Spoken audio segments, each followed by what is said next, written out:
I'm here at Santa Cruz Beach Boardwalk. I did street parking in front of Giant Dipper. It's about $2.25 an hour. So I paid for 2 hours. There was a 40-cent fee, so $4.90. You have to do it online, but it's a simple process. And it's better than paying $25 to park, especially if you're only going to be here for a little while. And that's my plan. And it is quite chilly here. I thought Phoenix was going to be my coldest day, but actually it's probably going to be right here. Yeah, I was walking to the restroom. I didn't even notice the roller coaster right above us. The log flume is not open. It's a little too chilly for that. So I was going to buy the Ace Unlimited wristband. Here on a weekday, it would have been $35 plus whatever taxes and fees. However, you do have to buy that 1 day in advance. I was going to wait till I got here to buy it, and that was a mistake because it's no longer available. You can't buy it on the day of. You have to buy it ahead of time.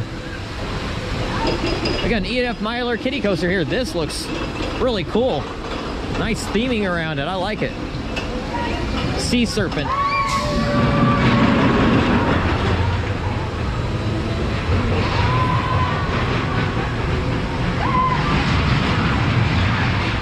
So what I did is I just bought enough points to ride each coaster one time. I might buy another ride or two on Giant Dipper. So I got my kiddie credit. Well, Northern California knows how to do kiddie coasters. Pacific Fruit Express has some great airtime on it.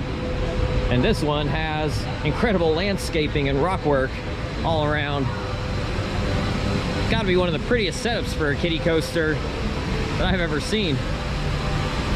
I like the one at Waldameer with the water around, but this has a water feature, rock work, and landscaping. And the colors of the ride match too. I imagine this looks great at night with the lights on it. Oh, they got the log ride open already.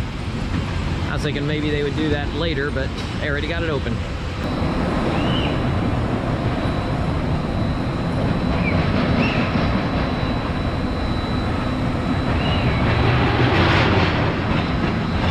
So the question is, do I like this more than the new RMC Raptor as far as new credits for me for the year? Honestly, I kind of do. Well, that's just because this one causes me no pain and that one does. So here's the entrance. Even though it's a cold day, still a lot of people here, but it's not too bad. I'll be on in a few cycles. I think doing paper ride was probably a better way to do it anyway, because even on a cold Thursday, still draws a big crowd. I was able to get on it pretty quick, and that was pretty good. Had a few moments of really solid airtime. Nothing monumental, but still pretty good. Really great laterals. Better than Ghost Rider.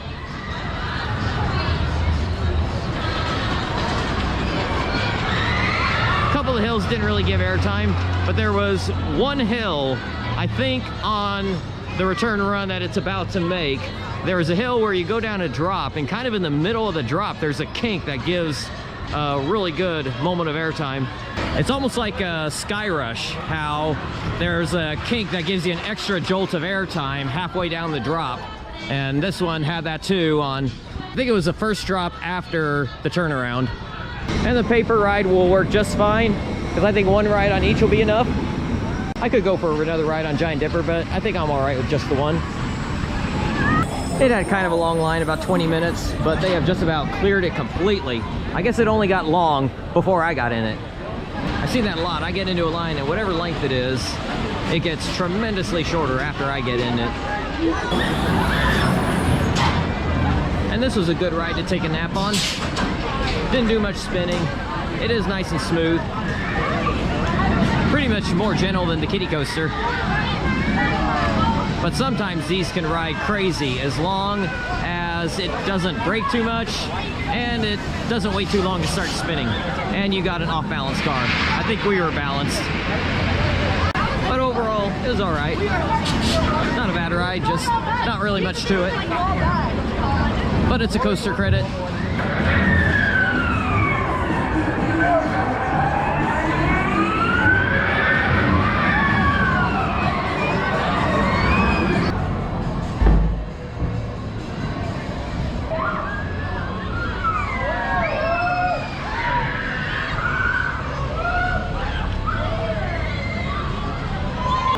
put my overall rankings. I'm not sure exactly where I'd put this. I think the airtime is a little bit better than something like Great American Scream Machine at Six Flags Over Georgia. And you gotta love that beachside setting, but it does have its rough moments.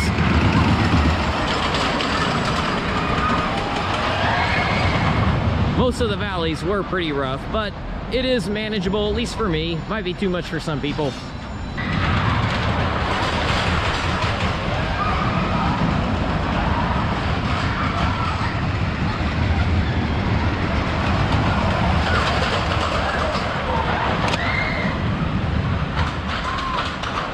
It's a long ride on a small footprint, 101-year-old classic.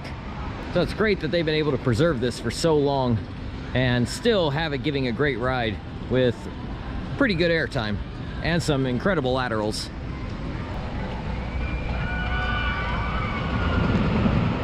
Another thing I forgot to mention about Giant Dipper, very strict front to back seating.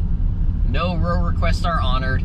You have to fill in from front to back. So whatever position you walk into the station at, you have to take that next row. So no waiting for the front, no getting the back row unless you're the last one in.